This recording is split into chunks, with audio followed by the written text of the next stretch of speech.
topics and opinions expressed in the following show are solely those of the hosts and their guests and not those of W4CY Radio, its employees, or affiliates. We make no recommendations or endorsements for radio show programs, services, or products mentioned on air or on our web. No liability, explicit or implied, shall be extended to W4CY Radio or its employees or affiliates. Any questions or comments should be directed to those show hosts. Thank you for choosing W4CY Radio.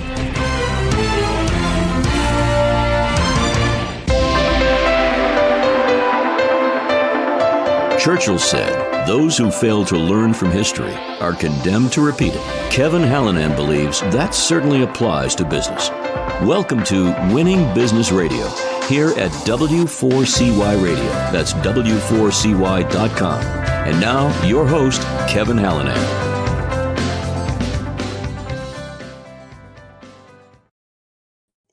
Thanks, everybody, for joining in again today. I am Kevin Hallinan, and welcome back to Winning Business TV and Radio on W4CY.com. We're streaming live on Talk4TV.com, and of course, we're on Facebook, and that's at Winning Business Radio. And of course, we're available after the live show in podcast form on tons of platforms. Wherever you go for your podcast content, we're there. YouTube, iHeartRadio, Spotify, Apple, again, all of those platforms and more. The mission of Winning Business Radio and TV, excuse me, as regular listeners and viewers know, is to offer insights and advice to help people avoid the mistakes of others, right? To learn best practices. Those are the how-tos, the what-tos, the what-not-tos, and to be challenged and hopefully to be inspired by the successes of others. Those are consultants, authors, coaches, advisors, business owners, founders, entrepreneurs, people with expertise. But, you know, virtually every successful person I've ever had a chance to talk to has had some form of failure in their lives and careers. I say it every week, while we all have to get our knees skinned once in a while, I'm driven to keep those scrapes from needing major surgery. Let's endeavor to learn from history so we don't repeat it. I've spent the better part of my career equipping businesses to grow, from solopreneurs to small to medium-sized companies, all the way up to the Fortune 50. And I've seen a lot of those companies up close and personal, and a lot of them win. And to varying degrees, I've seen some fail. I've had the opportunity to rub elbows with some of the highest performing people around and with some people who probably should have found other professions, right? So in my own businesses, I've had lots of success, but some failures too. And I like to think I've learned a lot of those lessons from experience. So you're going to hear from me, some opinions and insights, et cetera, but you're definitely going to hear from really interesting and cool guys like today's guest. His name is George Rohlfing, owner of BTI, Brookline Transportation Company, Incorporated. It's a family-owned and operated residential and commercial moving company headquartered in Hanover, Massachusetts. Here's his bio. George cut his teeth in the moving business with Larkin Movers and Maple Movers in the late 1970s, starting out as a driver, van operator, and running moving crews within 3 weeks. In the early 1980s, he bought the BTI. Under his mentorship, the company became a Mayflower franchise and expanded its offerings beyond residential and commercial moves. Some of those specialty moves include lab moves, computer and electronics moves, trade show moves, furniture and fixture assembly and disassembly, customized creating, storaging, and more. To meet the demands of the growing life science and medical community in Greater Boston and beyond, interestingly enough, George created LabMovers.com as a specialty division of his company. With that specialization in plug-in transport, LabMovers has moved the lab of Nobel Prize winner Jack, hope I say this correctly, Dr. Jack Szostak, formerly of Harvard Medical, now at the University of Chicago. Other lab relocations include a move of rare butterfly collection from UC Berkeley to the Marine Biological Lab, some of you know, in Woods Hole, Mass. Very cool place. And the relocation of a wind tunnel from Harvard to UC Davis. George is a longtime member of the Mass Movers Association, serving as its president from 2012 to 2014. He's certified by the American Moving and Storage Association as an office and industrial consultant and as a moving consultant. George has numerous awards, including BBB's 2016 award winner, the $1 Million Plus Award in 2016, the Mayflower Excellence in Sales Award, Outstanding Service Award, and BTI is a proud member of the Mass Biotech Council. Married, George continues the tradition of BTI being a family-owned and operated business, as his wife Karen and sons Jared and his wife Michaela and Jordan all work in the business. George, welcome to Winning Business Radio. Thank you very much, Kevin. Thank you for the invite. You're welcome. I appreciate you taking the time to be here. Tell us about the family first. Karen, tell us a bit about Karen and also about her involvement in the business. Okay. My wife and I met when we were, in high school, Oh, and love that. we've been together for that long. So prior to 20 getting married, years then. yeah, 20 years. Yeah. It's only been 20 years, right, Karen? So we dated for 6 years prior Yeah. to getting married, and we've been married since 1979, and her and I we work together in our family, and we work together in our business. What is her role? What jobs does she perform within the company? Karen's the office manager at the Mhm. company. She manages the office. She does the accounts payable, accounts receivable, billing, all of those types of things that happen every day behind the scenes that have to get done to help our customers with their wing needs. Excellent. And Jared and his wife, Michaela? Yeah, Jared has been with the company, since he's 18 years old. Mm. He's been working at the company. He started as a mover driver like myself, and he worked in the warehouse for a while. He's learned the business from the ground up, so he can understand all facets from, operations, and now he does sales and he does business development. He's also a special project specialist when it comes to handling lab and science relocation. So he's got the goods when it comes to the specialty lab moves, if you will. He's also certified in handling chemical packing and things of that nature. So he's got some background there. We're going to talk about a lot of those specialties. I'm very interested to hear that. Yeah, his wife Michaela came to us from Trader Joe's. She was a manager at Trader Joe's for quite a long time, working at many of the Trader Joe's stores. And she's working in the out-facing public side of the move management side of the moves. So she's part of the team that makes sure that everything happens the way it's supposed to happen. She's behind the scenes a lot of times, handling the emails and the correspondence and making sure that everything ticks off the way it's supposed to in a move that's supposed to happen. Oh, that's really good. And Jordan? And Jordan, he does sales and operations. So Jordan, like Jared, his brother, he had to start from the ground up and working in the warehouse and driving the trucks and managing the crews and understanding how the jobs work. Everybody in our company has to go out on a move job to understand what a client goes through. So they start even from the process of going out on sales calls to understand what the client's expectations are. So I really try to get the team involved. So the operations crew goes out with the salespeople, and the salespeople go out with the operation crews. So they have a good understanding of what the expectations are from the customer side of things. That's fantastic. How big is your team? Our team goes from anywhere from, a 5-man team to a 40-man team, depending on the size of the project. Yeah. And of course, being part of the Mayflower system, we can reach out and combine all of our assets in the Mayflower system for as much as a client would need. All right. I want to ask a little bit more about your background. Where'd you grow up? So I grew up in Jamaica Plain, which is part of Boston. And, it was a great place to grow up around the city and Jamaica Pond and, up and down Center Street and in town Boston on the Green Line and the Orange Line. So that's my background when it comes to growing up in the city. So a little inside baseball. I grew up in Medfield in the suburbs, but I live now in Rosendale. Been here for almost 40 years. So I think we probably know some of the same people. We'll talk later. We probably do, yes. Yeah. In fact, you went to Boston English High School. I did go to Boston English, yes. I did go to Boston English during the 70s. It was an interesting time back then. It was the first year of busing in the city, so I have that experience. But it was I met some great people at Boston English, and the building where I went to high school now is a research lab for Harvard Medical. I understand that. Yeah. Right across from Boston English. Right across from Boston Latin, our nemesis. when it comes to sports. That's right. Which, by the way, I love saying this because it's pretty cool to me. I coached Pop Warner football, youth football for many, many years. My younger son went to Boston Latin and played football. So I've been to many, not just his years, but many Latin English games. It's the oldest, here it is, audience.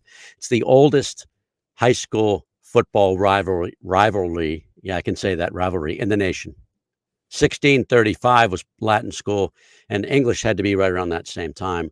Around the same time, yeah. The rivalry is 100-something years old, right? Yeah, but unfortunately, the winning percentage for Boston English is a little bit lower than the Boston Latin. Well, I was going to let you say that. I was going to let you Yeah. say that because I'm always on the Latin side. But it's a cool game, and it's played, as you know, at Harvard Stadium. That's right. Yeah. So, what did you studied? Really prepared for business at English school. Yeah, I did study business at Boston English, and that's what my primary concern was. And coming out of college, I was, in high school and going into college, I ended up working for a moving company in Jamaica Plain.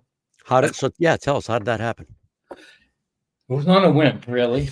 It's like a lot of people in business, they somehow, get introduced to something and they fall in love with the industry, and they get, I would say they get hooked, and you can't get out. You just get pulled in and you can never get out of it. And that's what happened to me. I fell in love with helping people. And when you're in the moving business, it's a lot about helping people get on their journey to their new space. And that's what it is. It's a journey from start to finish. And it can sometimes be a wild journey, but a journey nonetheless. Well, did you have any jobs, like youth jobs, any jobs prior to that professional job coming out of college in moving? So what did you do before moving is my question, really. I did a lot of different jobs when I was a kid. Even when it was fashionable, I shined shoes. Oh yeah. I was a paper boy, and we did what was called hawking papers off the back of the American truck. We would hawk the papers off of the truck and, bring them to local drinking establishments, if you will, and sell the papers at the drinking establishments. Yeah. And that's one of the things I did. And there was a youth activities place. I worked for the city of Boston for a while doing BNBL basketball, which is a summer basketball league in the city of Boston. And I was part of the Jamaica Plain startup to get that going. That's cool. And then I worked for the Registry of Motor Vehicles for a short time. You're the guy. Yeah, I'm the guy. I was in the cancellation department of the insurance section of the registry. Oh man. So if your insurance got canceled, I only sent out the message. Yeah. I was only the messenger. I didn't cancel your insurance. Well, so you delivered papers. You were only the messenger, and you mailed the statements or the notifications. So still, again, the messenger, right? Still the messenger. Yes. Yeah. All right, we're going to take our first break, George, right here. Everybody, we'll be back in about 1 minute with George Rohlfing of Brookline Transportation. You're listening to Winning Business Radio with Kevin Hallinan on W4CY Radio. That's W4CY.com. Don't go away. More helpful information is coming right up, right here on Winning Business Radio. Have you ever dreamt of being on the radio? Well, now is your chance. Be a radio show guest on the #1 ranked internet radio station and promote you and your business for free. Yes, you heard it, free. Business advertising right here on W4CY.com. Call 561-506-4031 now to get booked on one of our shows. That's 561-506-4031. Get your free advertising now.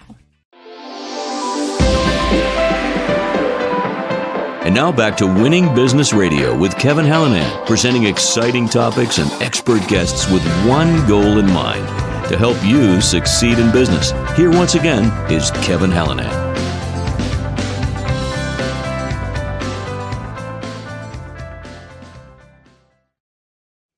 We're back with George Rohlfing, president, owner of Brookline Transportation Company, moving company.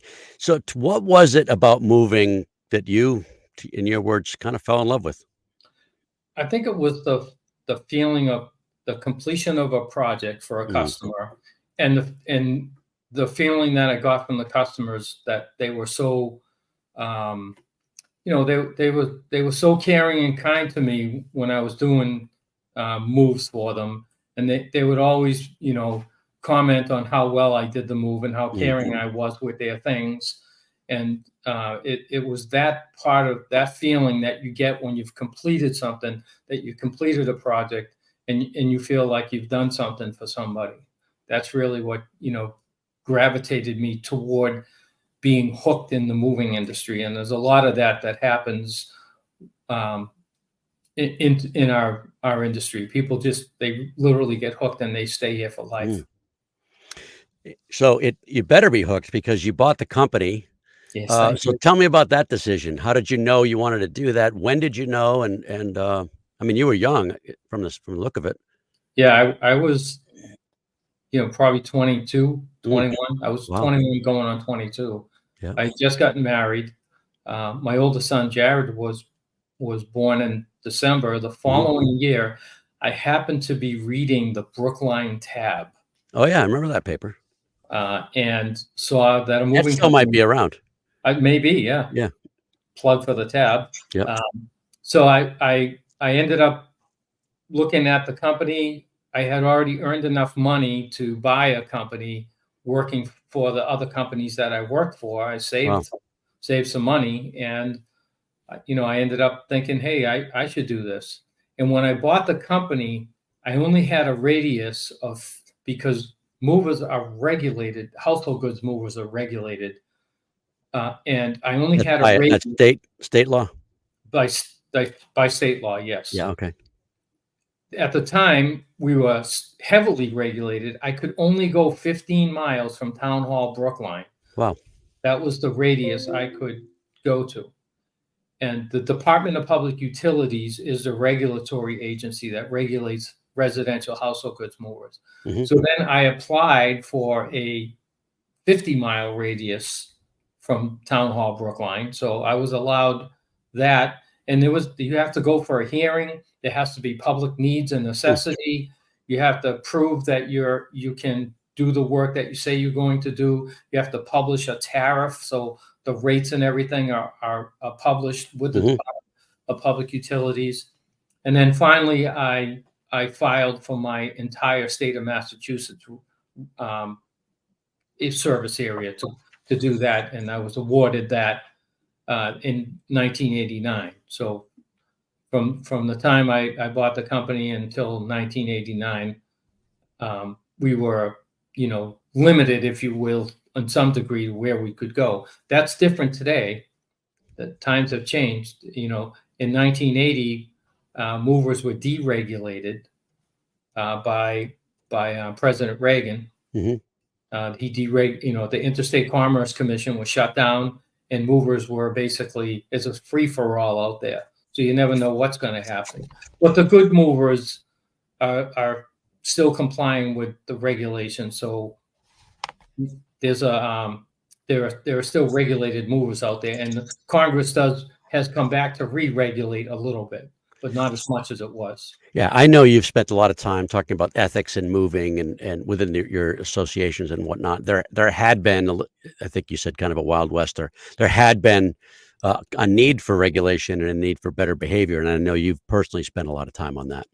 I have, and it's still a Wild West out there to some degree when it comes to the internet movers that are unregulated and unethical in the way that they do things. Well, not with Brookline, and absolutely. I know that's a plug, but that's what I've come to understand through mutual people that we know. So, yes. All right, tell me a bit more. I'm just trying to put your contact info so everybody can see how to reach out to you. There we go. Got that right. Juan will share that. When you took over, you were young, experienced in moving, probably not experienced in business yet. What were some of the changes you made when you took over? Well, one of the things I ended up doing through an acquaintance who was an accountant, they introduced me to the Small Business Development Center at Boston College, Oh, yeah. which was part of the SBA. And I was able to get some more training when it came to, understanding the business aspects of growing, understanding, some of the tools and things that I needed to get to run my business, not just being a mover in a moving truck anymore.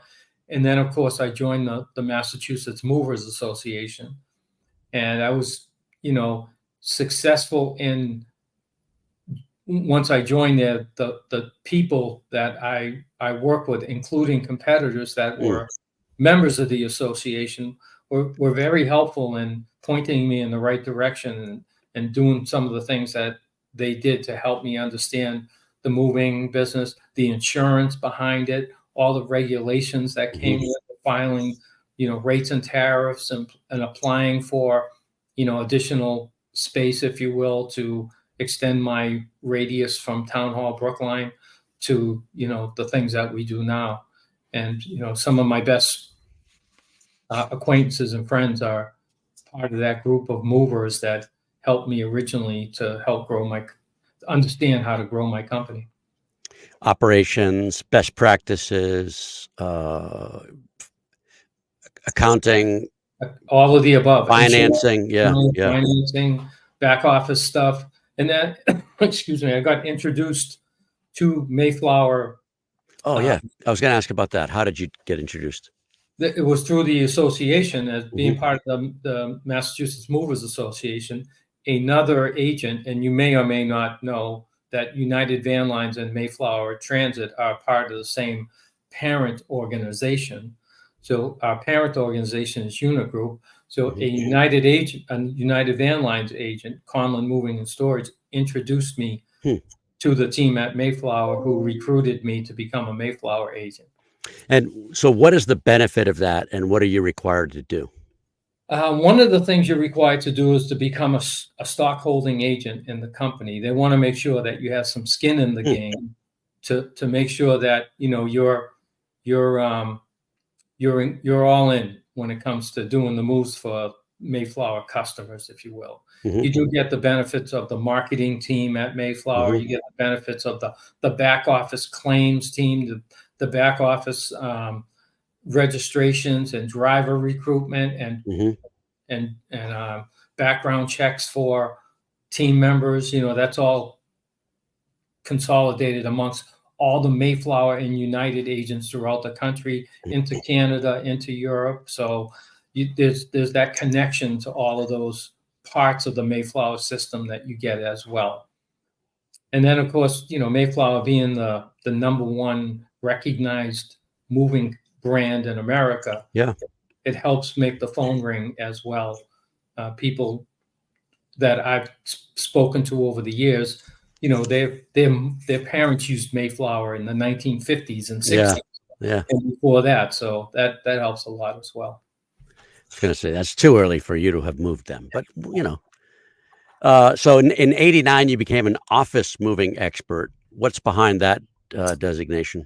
So because up till now we've touched on, but not talked about, we will shortly, residential moves, right? Residential moves, that's correct. That was the residential moves. To become an office moving expert, it takes more than just going to somebody's office and learning how to move, just going in there, moving their stuff. It's a different type of process. You have to understand the complexities of the buildings. You have to work with the teams at both origin and destination, the facilities folks, understanding the height of the truck that can fit. You might need some permitting it on occasion. There are permits, especially in Cambridge on a Sunday. You have to meet noise compliance, and they inspect you as you're working at a loading dock in certain areas. You have to meet those compliance issues. And then there's permits on the street. So if you want to park on Essex Street in downtown Boston, you have to have moving van permits, and that's the same for Somerville and Cambridge as well. So it's not just a matter of showing up and grabbing some stuff. This is No. a well planned out process. Well planned out. And we like the more lead time that we can get, the better. Although it seems like we get short notices, but we would prefer to have a good amount of lead time if we can to get those folks moved and get things done. And there's not just, the standard furniture, the file cabinets and the chairs. You got cubicle walls and electricians that have to come in to disconnect. Yeah, I was just going to say all that stuff has to come apart. Yeah, got to come apart. The power, and then everything has to be understood that because it has to be rebuilt on the other side. Is it a different crew on the other side? It can't. Well, we cycle. We do what's called a cycle when we're doing an office move. Yeah. If as long as it's local, we basically floor load the truck to keep everything on wheels. Mm-hmm. And we start with what's called the case goods. So we're moving all the furniture first, and we're getting that in. Makes sense, right? You get all the desk and all those things in first. This is on a job where there may be desks and files and things like that. The cubicles are a different model. It takes a little bit more planning, and sometimes you have to have that in place prior to you moving in the rest of the computers and the crates, rental crates.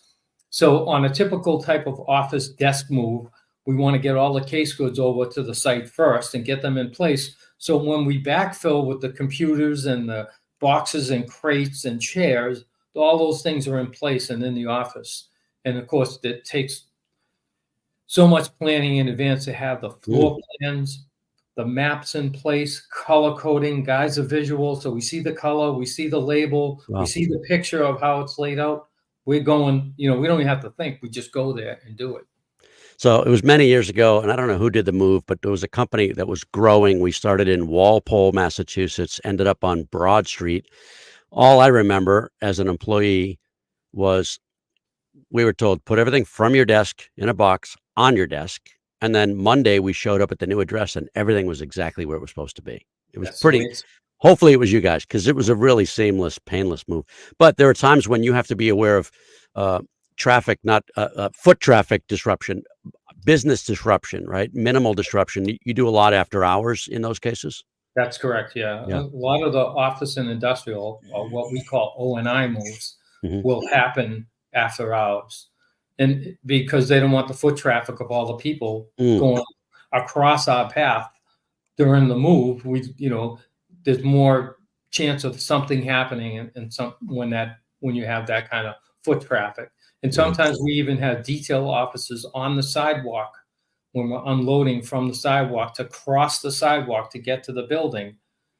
In some cases, not all cases, we have to have a safety officer, a police detail to watch, the people that are coming across the traffic there, so we don't run into them with a desk or a file. So that's why, somebody listening might think, moving, why, Kevin, did you use the word fascinating? This is why it's fascinating to me. There are so many intricacies and details. All right, George, we're going to take our second break right here. Everybody, we'll be back in about 1 minute with George Rohlfing. You're listening to Winning Business Radio with Kevin Hallinan on W4CY Radio. That's W4CY.com. Don't go away. More helpful information is coming right up, right here on Winning Business Radio. The YP.com website is your local search engine. If you're looking for a good restaurant, it can help you find the right one nearby with ratings and reviews. Or if your car breaks down, you can use the YP app to find the closest repair shop. Or maybe you're just looking for something to do on a Friday night. Well, it has great local coupons for all sorts of things in your area. No matter what, when, or where, if you're looking for something, YP Local Search can help you find it. So go to YP.com or download the app to search local, find local, and save local. And now back to Winning Business Radio with Kevin Hallinan, presenting exciting topics and expert guests with one goal in mind: to help you succeed in business. Here once again is Kevin Hallinan.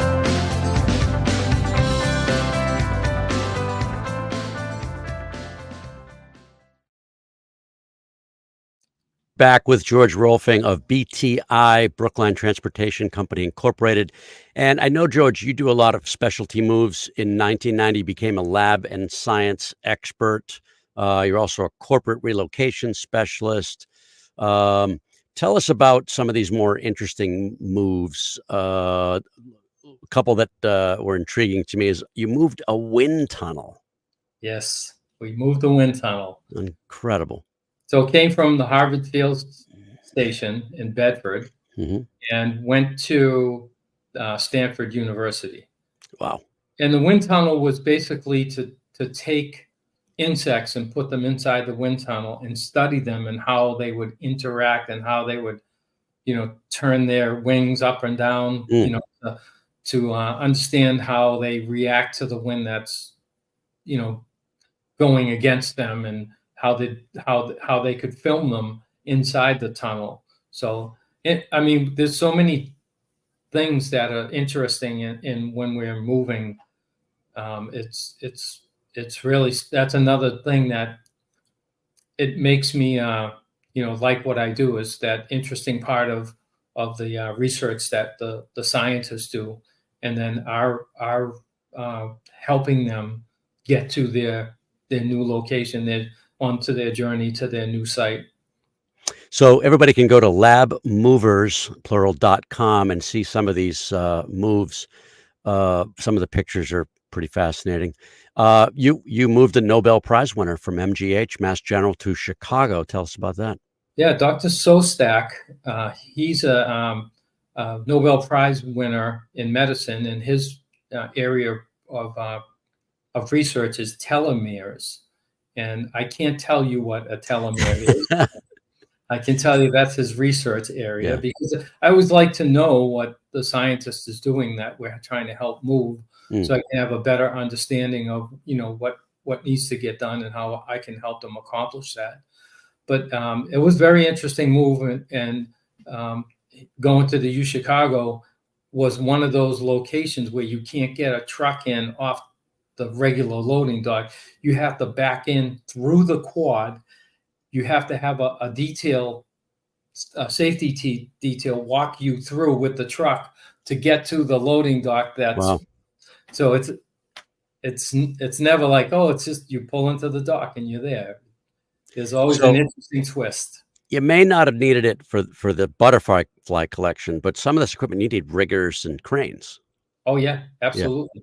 Yeah, we did a 20,000-pound magnet lab. Wow. That went up to the University of Ottawa.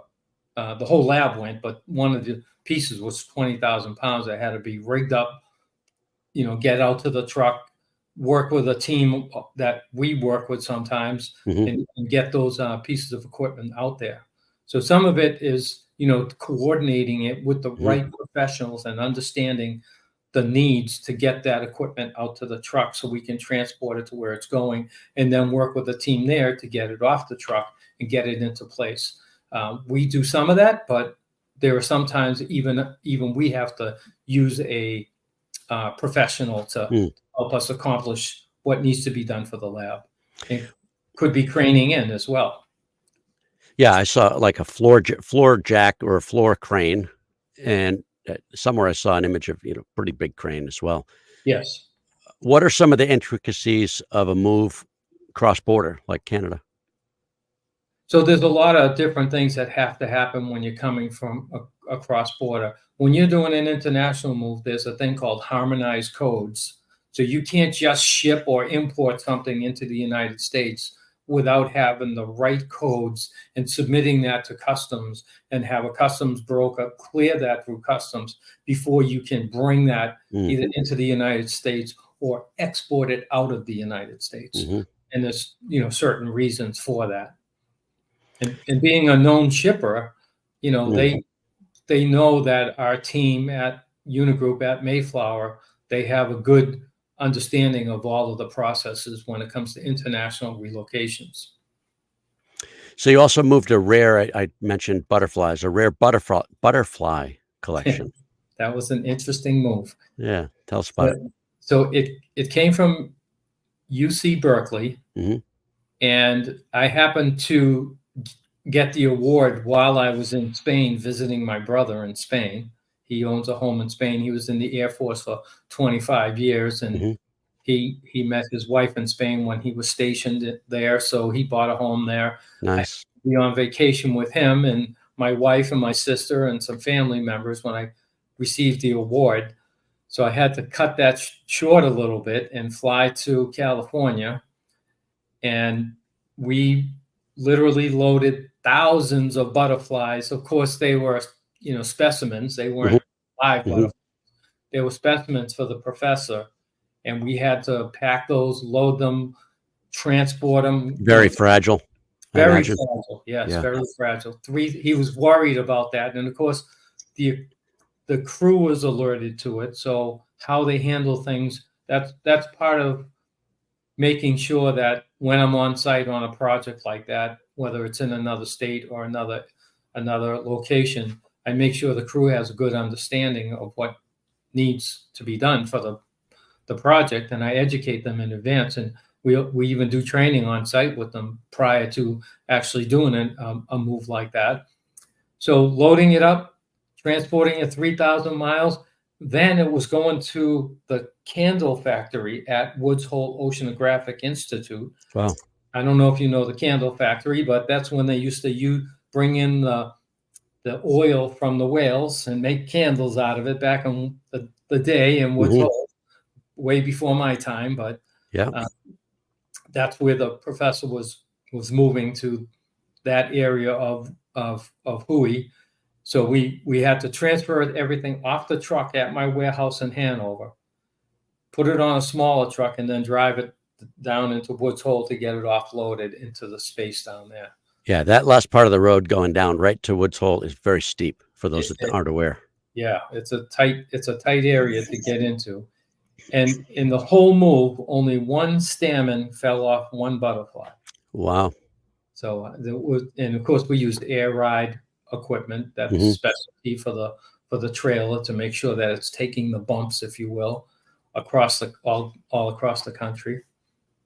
And everybody on the team was fantastic, from start to finish to make sure we got it done, in the time frame that we needed, and including the team at Woods Hole. The facilities guys there were great.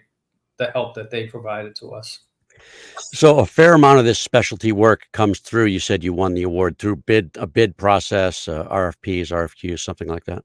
Yes, that's correct. RFPs and RFQs. So we're always on the lookout for projects that like this. Mm. If somebody is looking for a move and they're submitting or putting out an RFP or an RFQ, we want to try to answer that and be part of the bidding process so we can get the details down and present our best case scenario for that particular move. All right. There's one interesting one I'm supposed to ask you about, but for now, I want to ask planetary science move and the metal research moves. So planetary science move was an interesting one because it came out of the basement. These planets are big. I mean, yeah, planets are big. So the professor, the scientist was looking at how projectiles would hit the Earth.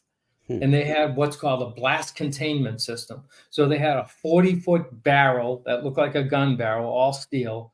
And this was in the basement of a building over in Harvard University in the basement there. So everything had to be craned in. So everything had to be craned out.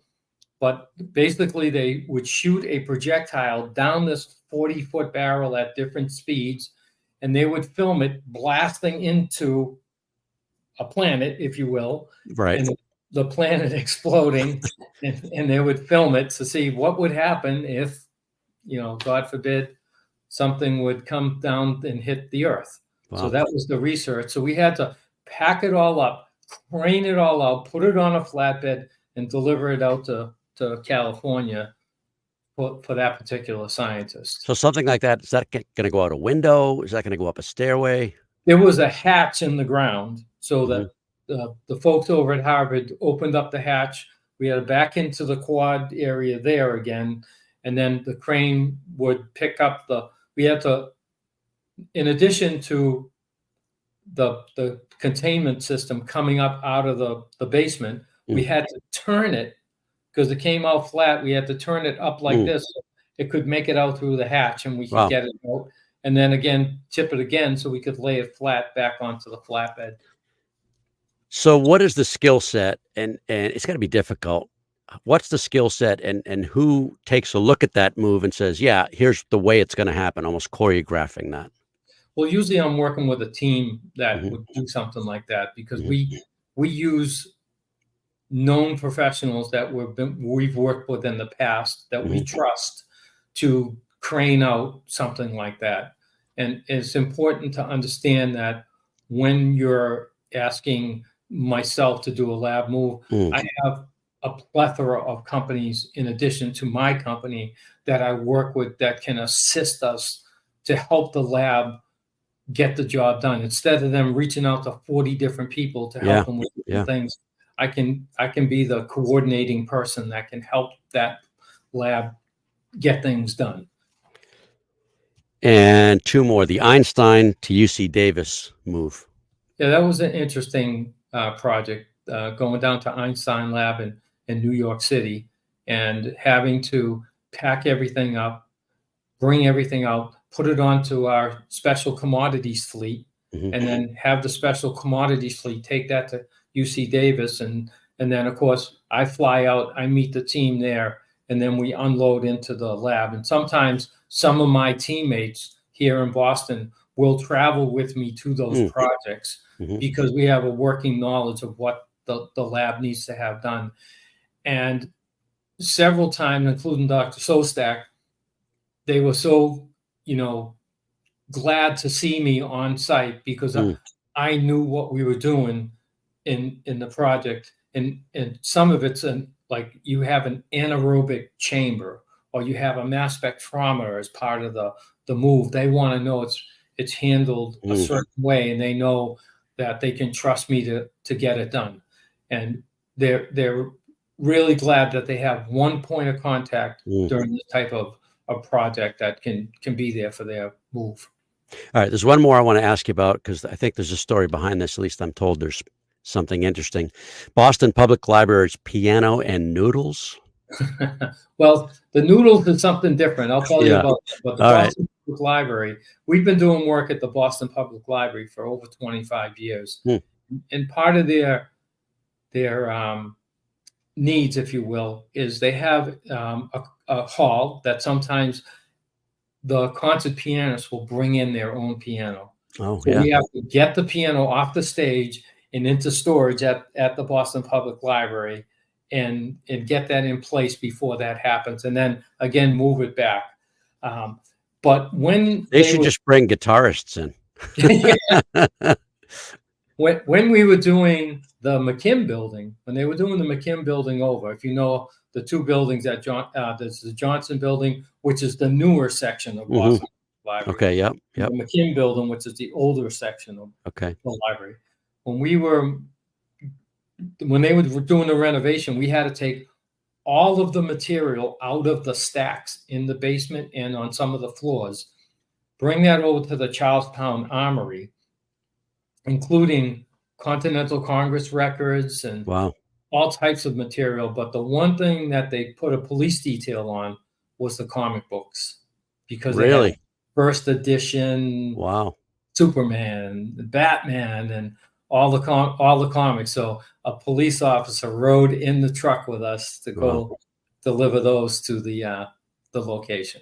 So the Boston Public Library has many, many things, and it's a beautiful library. If you haven't been there, it is, it's worth going and seeing some of the things there. George Washington on Dorchester Heights. So we moved the painting of George Washington in the Washington room. We had to take it down, pack it up, move it over to the Charlestown Armory.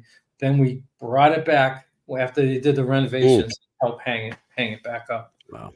That's a fascinating piece of art if you've never seen it. I've not. I'll try to see it. All right. So tell us a bit more. Who needs your services? You've described a lot of different things. So clearly labs, universities, what other types of businesses, and then even residential? Yeah, I mean, there's a lot of different aspects that we touch, if you will, with our moving services, because there's such a breadth of things that we do when it comes to moving. So, for example, I was with Dr. James Weiss today over at Nest Bio. They have a new site that they're developing in Charlestown, and that's incubator space. So it's not the smallest incubator space, but he's got some, a brand new facility over there that is beautiful. So if you're a scientist and you need space with all of the equipment and all of the stuff already there, they can do that. And we just move over your freezers or your contents and your computers and things like that. Then you've got the expanding bio labs that are growing that need to get everything over from one space to another. And they need us to plug in their freezers to keep keep the contents inside the freezers. So we have a truck with a generator, and the generator powers the electricity, and we have a backup system that's built into the truck. So if we need to, we can grab that power and keep the items cold as we're transporting them from one point to another. I don't know if it was that one or another move, but I saw where there were some really close tolerances and very low temperatures that you had to maintain for certain things. One was like minus 30 or something like that. Fahrenheit. Minus 80. Minus 80. Minus 80. The typical freezers that you'll find in a lab is minus 80, minus 20, and then 4 degrees Celsius, which is like 39 degrees Fahrenheit. So they cannot lose power. They cannot lose power. They have to be powered. And during that move, there are tolerances, and we have data systems that monitor that. If for some reason, and because it is a piece of equipment, they can fail. They can fail even during a move for some reason. They're just some of these freezers are 20, 25 years old. Yeah. It's not that they fail because we're moving them. They just fail because they're 25 years old. Yeah. So sometimes we have to have backups to that as well. If we have something that old, we usually recommend a backup in the truck already up to temperature in case something happens like that. I wasn't as finicky about moving at 25 now that I'm over 60. Yeah, I get it. So maybe 25 is 60 in freezer years, right? All right. You're very active in your trade associations. You're actually at today the offices of Mass Biotech. Tell us about that affiliation. You're a member of Mass Biotech. Yes, here I am at the Mass Bio Hub. And they have space available for those that are members that can use the space when they're in the Kendall Square area. So that's where I am, over at Kendall Square.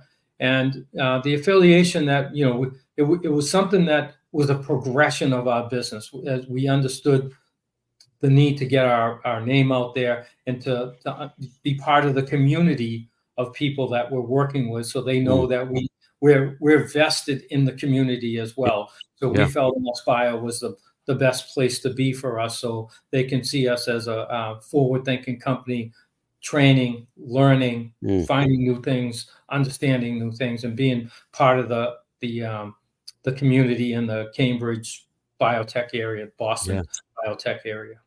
And for those that don't know, Kendall Square is really one of the key hubs for life science, biotech, et cetera. That's correct. Yeah. So last question, that went quickly. Why tell the people in the viewing and listening audiences why they may want to reach out to you, and the best way to contact you. We put in the scroll. There's an email address and a couple websites there. I mean, you should reach out to myself or Jared or Jordan at our companies, because we care. We care about your company. We care about your goods. And there are times when we're moving, in addition to the equipment, we're moving the staff, we're moving the people. As part of the relocation package, we bundle it all together. Being part of the Mayflower system, we can put that all together. We just did a relocation recently from Maryland to Massachusetts, where we moved the lab and we moved all the scientists and the research team that came along with it. So we care. That's one of the reasons why. Nice. And you have a trusted professional that's interested in making sure that your move is going to go as smooth as possible. and that we're going to get you to your final location without the hassles that you might find with other companies. We can handle just about anything. Outstanding. Thank you for your time. I really appreciate you being here. Thanks, Kevin. That really went by fast. It does. It really does. Thank you. I'll talk soon. Hang on just for a minute. And for everybody else, thanks for listening and watching. This is a show about business and business challenges. If you've got concerns about the growth of your company, feel free to reach out to me on LinkedIn or Facebook. You can find me at Winning Business Radio. One of my many email addresses, kevin@winningbusinessradio.com. Our company is Winning Incorporated. We're part of Sandler Training, and we develop sales teams into high achievers and sales leaders into true coaches and mentors. We're not right for everybody, but hey, maybe we should have a conversation. Thank you again to producer and engineer Juan for another job well done. Be sure to join us in 2 weeks on Monday, November 4th. I'll be traveling next week. We'll have a repeat show playing on the 28th. But on the 4th, my guest will be Richard Blank. He's the CEO of Costa Rica Call Center. Until then, this is Kevin Hallinan. You've been listening to Winning Business Radio with your host, Kevin Hallinan. If you missed any part of this episode, the podcast is available on Talk4 Podcasting and iHeartRadio.